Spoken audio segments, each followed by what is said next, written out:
भक्तों राधे राधे, जय श्रीमन नारायण। आप सभी का स्वागत है मेरे यूट्यूब चैनल पर।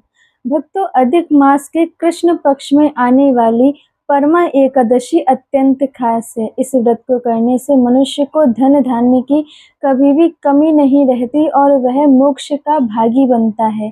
इस व्रत को सबसे पहले कुबेर ने किया था, जिसके कारण वह धन के देवता कहलाए।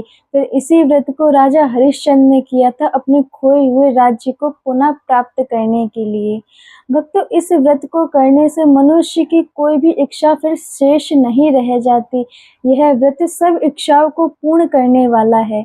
आइए इस व्रत की कथा और महात्म्य के बारे में जान लेते हैं। राजा युधिष्ठिर ने भगवान श्री कृष्ण से कहा कि जो अधिक मास के कृष्ण पक्ष में आने वाली परमा एकादशी है, इसकी कथा कहिए। तब भगवान श्री कृष्ण कहते हैं, कांपिल्य नगर में सुमेधा नामक अत्यंत धर्मात्मा ब्राह्मण रहते थे, जो अत्यंत गरीब थे। उनकी पत्नी का नाम पवित्रा था, जो अत्यंत पतिव्रता थी। वह दोनों पिछले जन्म के कर्मों के कारण इस जन्म में अत्यंत निर्धन थे। कई कई दिनों तो उन्हें भूखा प्यासा ही रहना पड़ता था।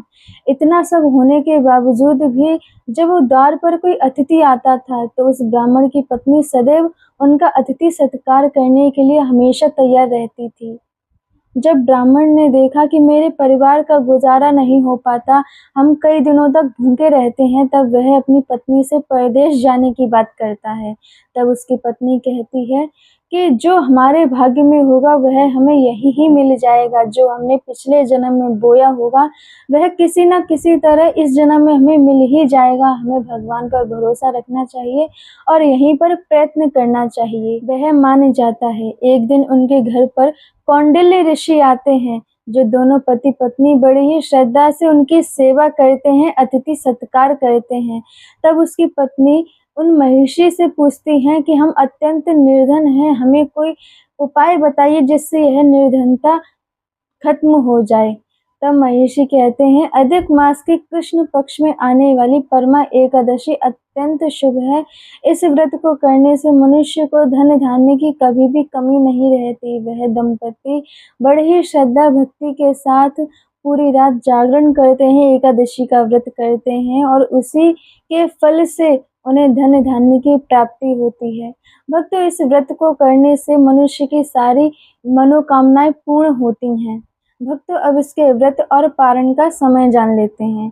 इसका व्रत 11 जून 2026 को किया जाएगा तथा इसका पारण 12 जून सुबह 5:23 से 8:10 तक इसका पारण किया जाएगा। भक्तों, सबसे विशेष बात, अभी तक किसी भी व्यक्ति ने एकादशी प्रारंभ ही नहीं की तो वह अधिक मास में आने वाली परमा एकादशी से व्रत को प्रारंभ कर सकता है। इसलिए आप सभी परमा एकादशी का व्रत अवश्य कीजिए। तो भक्तों, हम सभी मिलकर इस एकादशी का व्रत करेंगे, खूब नाम जप करेंगे और खूब कीर्तन करेंगे। और आपका यदि कोई प्रश्न है तो आप कमेंट में पूछ सकते हैं। आप सभी को राधे राधे, जय श्री कृष्णा। बहुत जल्द मिलेंगे अगली वीडियो में।